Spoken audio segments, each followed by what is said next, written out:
Olá, que bom que você mais uma vez está fazendo o estudo comigo, né? Do playlist da série Reavivamento Espiritual. E hoje nós chegamos ao nosso oitavo tema, né? É um tema que é uma promessa, né, que Deus fez no passado e até hoje está se cumprindo essa promessa, né? Derramarei o meu espírito e profetizarão. Esse é o tema do nosso estudo de hoje, né? O oitavo tema. E antes de nós começarmos a estudar esse tema que é imprescindível para que nós possamos viver uma experiência íntima com Cristo e com Jesus, com Deus o Pai e o Espírito Santo, nós precisamos conversar e pedir iluminação a Deus, né? Então feche seus olhos e vamos fazer uma oração. Santo Espírito, obrigado por nos amar, obrigado por ser nosso Deus. Ilumine a minha mente, ilumine a mente do meu amigo e da minha amiga que está assistindo esse vídeo agora, fazendo esse estudo. E ajude, ó Pai, a entender plenamente a Tua vontade. Eu coloco as nossas vidas em Tuas mãos e oro em nome de Jesus Cristo. Amém, Senhor. Então vamos lá. O nosso tema hoje vai estar centrado em Atos capítulo 2, de 1 a 18, certo? E nós vamos ler primeiro esses versículos para que nós possamos entender plenamente a promessa que foi feita em Joel, né? E se cumpriu em Atos. E muitas pessoas pensam que se cumpriu aquele lá em Atos e parou. Mas não é isso que acontece. Ali começou a chuva temporã. Ele para quando vem a chuva serúdia. Então até hoje está caindo ainda essa chuva temporã. E tem pessoas que são revestidas de poder também e começam a pregar o evangelho em outros países sem medo de morte, cura, expulsa demônios, tudo isso aí. Mas só que as pessoas elas esqueceram disso. Então nós vamos orar para Deus. Na verdade a gente já orou, né? Vamos orar e pedindo a Deus que Ele habite em nós, né? Porque imagina, né? A gente acha uma coisa, mas de repente é outra que a gente está vivendo. Então vamos lá, Atos capítulo 2, versículo 1, olha só o que diz. E cumprindo-se o dia do Pentecostes, estavam todos concordemente no mesmo lugar. Então eles estavam todos de mesmo pensamento no mesmo lugar. Versículo 2. E de repente veio do céu um som como de um vento veemente, impetuoso, e encheu toda a casa em que estavam sentados. Olha só. E foram vistas por eles línguas repartidas, como que de fogo, as quais pousaram sobre cada um deles.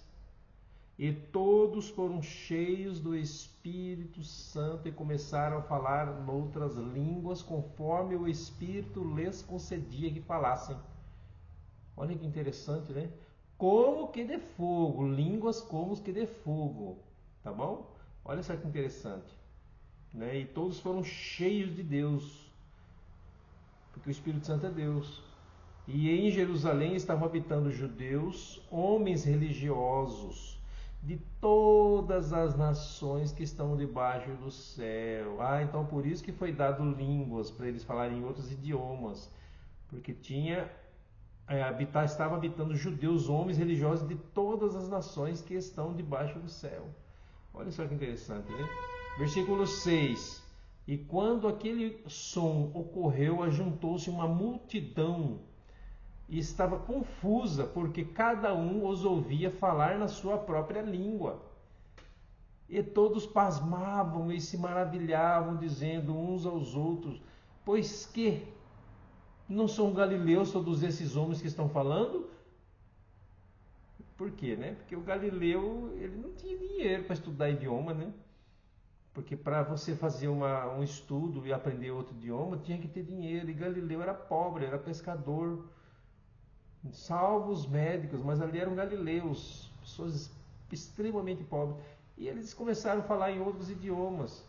Aí no versículo 8 que diz: como pois o ouvimos cada um na nossa própria língua, em que somos nascidos? Partos, medos, elamitas e os que habitam na Mesopotâmia, Judéia, Capadócia, Ponto e Ásia, e Frígia e Panfilha, Egito e partes da Líbia, junto a Cirene, e forasteiros romanos, tanto judeus como prosélitos, né? Cretenses e árabes, todos nós temos ouvidos em nossas próprias línguas falar das grandezas de Deus. Olha só. Versículo 12. E todos se maravilhavam e estavam perplexos, dizendo uns para os outros: o que quer dizer isto? O que quer isto dizer? Versículo 13. E outros zombando diziam: estão cheios de mosto. Aí Pedro, porém, pondo-se em pé com os 11, levantou a sua voz e disse-lhes: homens judeus e todos os que habitais em Jerusalém, seja-vos isso notório, escutai as minhas palavras. Esses homens não estão embriagados, como vos pensais, sendo a 3ª hora do dia, 9 horas da manhã, na época dos hebreus, né? Mas isto é o que foi dito pelo profeta Joel. E nos últimos dias, versículo 17, e nos últimos dias acontecerá, diz Deus, que do meu espírito derramarei sobre toda a carne. E os vossos filhos e as vossas filhas profetizarão, e os vossos velhos e vossos jovens terão visões, e os vossos velhos sonharão sonhos, né? Versículo 18. E também do meu espírito derramarei sobre os meus servos e sobre minhas servas naqueles dias, e profetizarão. Olha só, né? Então, o livro de Atos, ele conta a experiência da igreja cristã primitiva. Ele apresenta uma igreja que revive o ministério de Cristo com poder. Como Cristo agiu com poder, a igreja também agiria com poder. O Espírito Santo é mencionado em Atos mais do que em qualquer outro livro da Bíblia. Ele é o Consolador prometido por Cristo para conduzir a igreja na pregação do Evangelho. Com o Espírito Santo, a igreja repete a experiência de Cristo. Assim como Cristo pregou a igreja, a igreja prega também, com o mesmo poder. Assim como Cristo ensinou a igreja ensina também. Assim como Cristo operou milagres, curou pessoas, a igreja opera milagres e cura pessoas também. Cristo orou e jejuou buscando poder para iniciar seu ministério. A igreja se reuniu separado de todos para buscar o Espírito Santo e receber poder. Em Atos 2, relata este início e não só mostra a história da igreja primitiva, mas apresenta a maneira que nós, o último remanescente, temos que agir para receber o Espírito Santo e terminar a obra que a igreja primitiva iniciou. A ordem é imperativa de Cristo. É imperativa. Cristo, Jesus, quando ascendeu ao céu, deixou uma ordem imperativa a seus discípulos. Lucas 24, 49, que diz: eis que sobre vós envio a promessa de meu Pai. Ficai, porém, na cidade de Jerusalém, até que do alto sejais revestidos de poder. E os discípulos ficaram 10 dias na casa lá no cenáculo, né? Ficai aqui e esperai. Esta era a condição para que o poder do Espírito Santo fluísse sobre eles. Esta ordem que Cristo deu e é a mesma que nós devemos obedecer para nos beneficiarmos do poder maravilhoso do Espírito Santo. Ficai e esperai. Ao Cristo deixar os discípulos, eles ficaram consumidos em uma tremenda impotência e tristeza, em meio à inimizade mais mortífera do mundo. A necessidade mais urgente era o Espírito Santo, o poder do alto. Assim, Jesus ordenou aos discípulos que só saíssem para cumprir a missão evangélica, depois que recebessem o quê? Poder. Lucas 24, 49 diz: permanecei até que do alto sejais revestidos de poder. Semelhante ordem foi repetida para que se cumprisse depois da ascensão, em Atos 1, versículo 4, que diz assim: e comendo com eles, determinou-lhes que não se ausentassem de Jerusalém, mas que esperassem a promessa do Pai, ao qual disse ele: de mim ouvistes. Não importa quanto tempo deveriam esperar, até o momento designado pelo Pai e o Filho. Não deveria ser uma espera ociosa para receber essa promessa celestial. Deveria haver uma expectativa reverente pelo grande poder de Deus. Deveria existir um profundo anelo para receber esse poder. E todos deveriam estar preparados para recebê-lo. O preparo envolvia uma atividade de oração fervorosa e unânime para que Deus cumprisse sua promessa. Sem advertência e de forma inesperada, veio do céu um som, um ruído, um vento violento. Era o impacto celestial audível do sopro divino do Espírito Santo, que tomou posse deles no interior de suas mentes, coração e ser, colocando em intensa atividade todas as suas faculdades. Já pensou? Você ficar cheio de Deus? Ah, mas eu vou ser o super-homem. Não, isso é humildade, é reverência, é respeito, é santidade. Cheio de amor. E Deus vai fazer a gente sair e salvar as pessoas. Salvar as pessoas para Ele, por amor. Então, as condições para os discípulos receber o Espírito Santo está em Atos 2, de 1 a 4, que diz assim: e cumprindo-se o dia do Pentecostes, estavam todos o quê? Concordemente no mesmo lugar. E de repente veio do céu um som, como de um vento veemente, impetuoso, encheu toda a casa em que estavam sentados. Versículo 3. E foram vistas por ele línguas repartidas, como que de fogo, as quais pousaram sobre cada um deles. E todos foram cheios do Espírito Santo. E começaram a falar noutras línguas, conforme o Espírito lhes concedia que falassem. Há alguns detalhes interessantes sobre o preparo dos discípulos para receber o Espírito Santo, que nós vamos ter que ver agora. Uma delas, estavam todos unidos no mesmo lugar. Tinham um mesmo propósito e um mesmo objetivo. Hoje precisamos estar unidos pelo coração, integrados no trabalho com o mesmo propósito e objetivo. Receber o poder do Espírito Santo para cumprir a missão de terminar a obra. Segundo objetivo, o Espírito Santo vem para encher um vazio.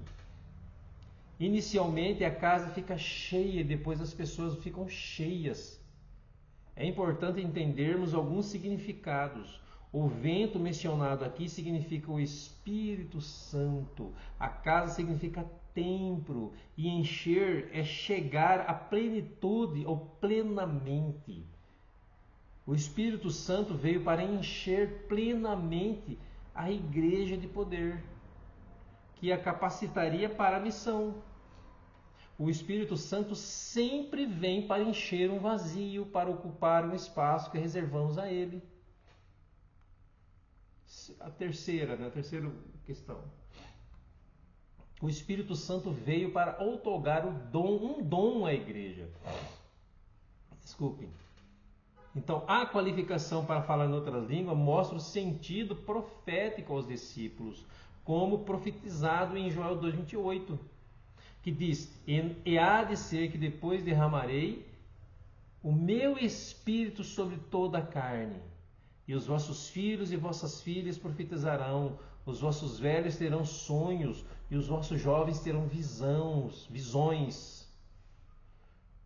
A igreja iria profetizar. O sentido de profecia em Atos do Novo Testamento é dar testemunho de Cristo pelo dom do Espírito Santo. No Apocalipse, o dom profético é chamado de testemunho de Jesus.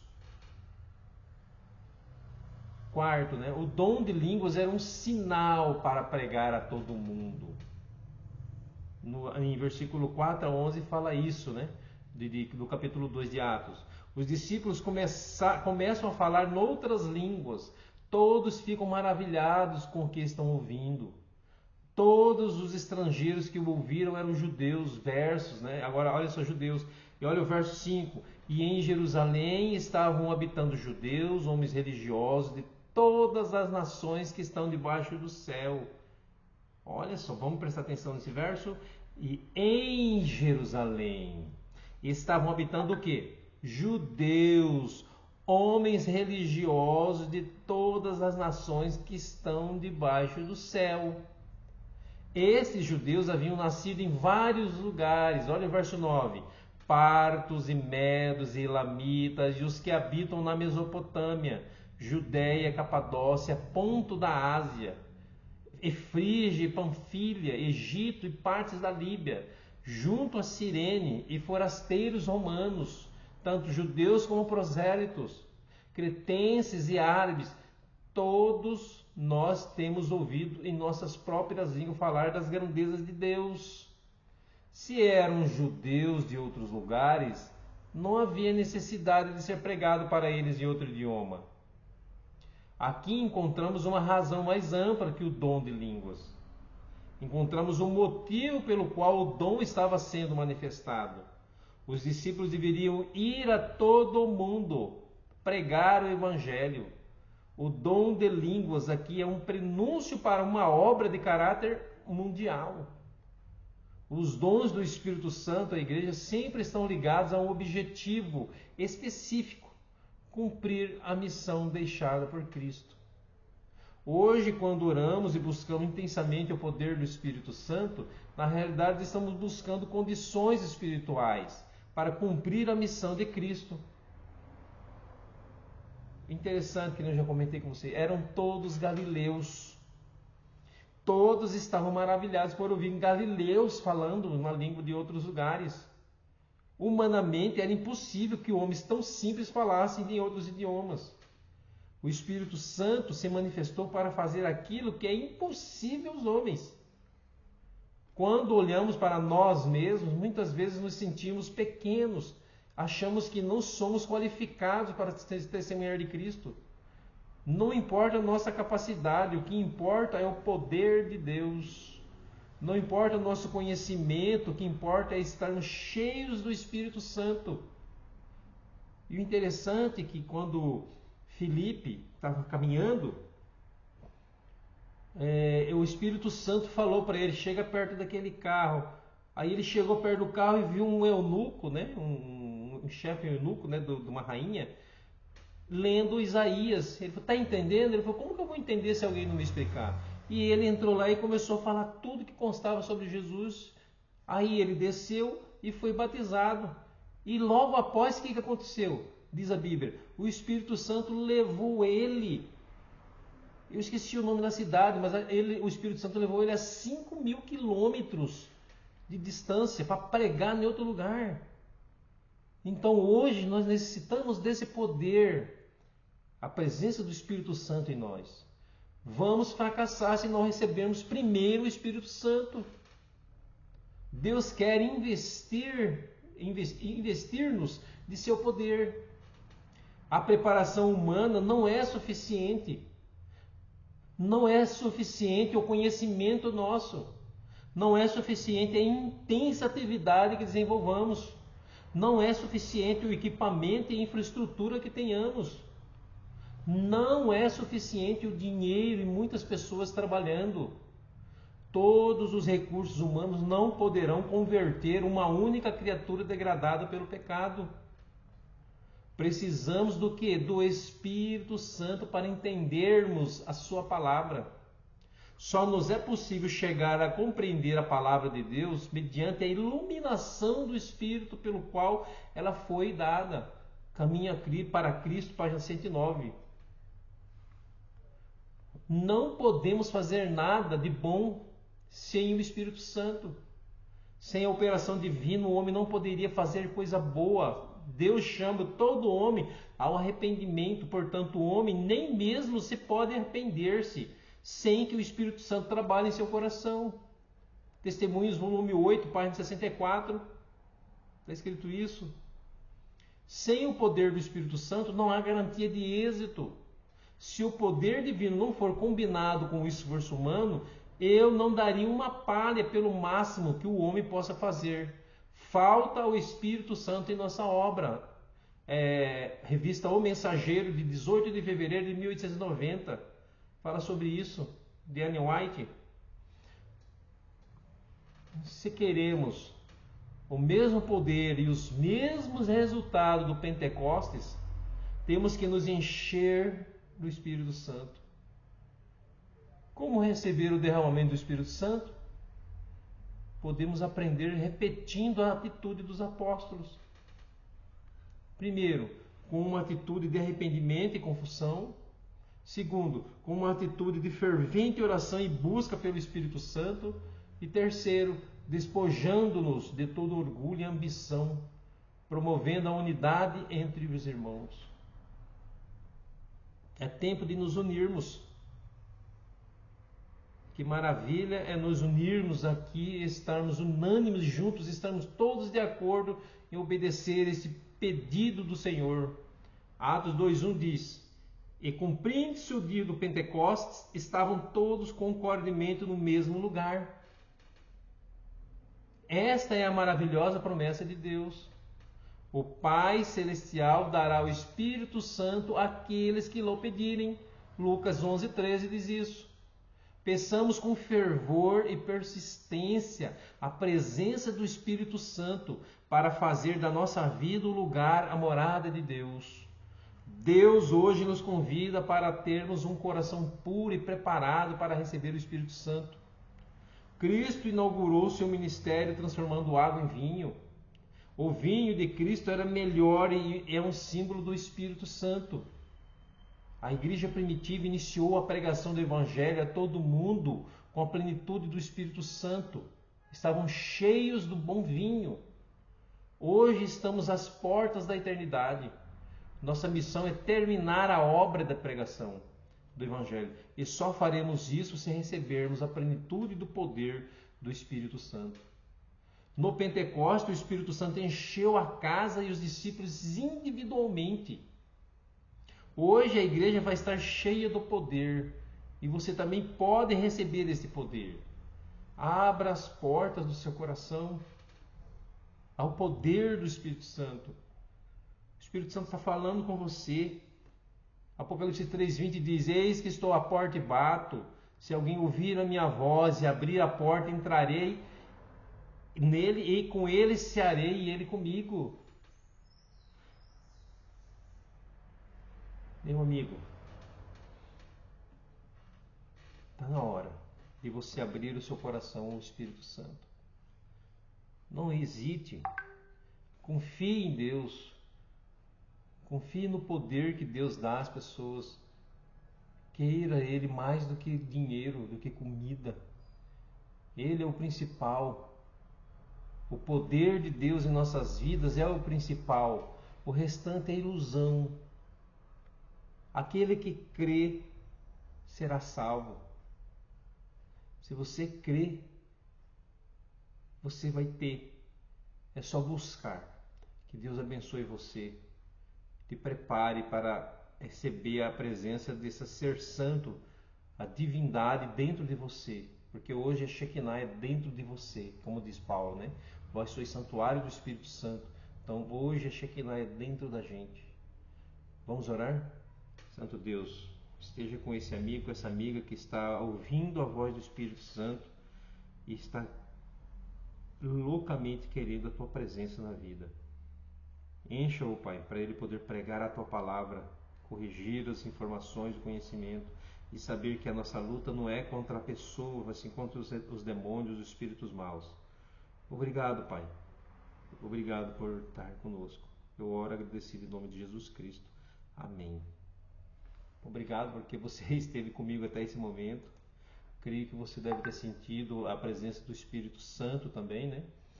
E como eu sempre termino os estudos com João 4:24, eu também hoje vou terminar com ele, que diz assim: Deus é Espírito, importe que os seus adoradores o adorem. Isso é interessante, em espírito e em verdade. Mas qual Espírito? Ele, o Espírito Santo, e em verdade, não se achando, mas em verdade, você fé de verdade, sem mentira, de verdade. E pelos seus frutos você vai saber se você está cheio do Espírito Santo. Em Gálatas 5, versículo 22 fala sobre isso, tá bom? Deus abençoe você e fique com Deus. Tchau.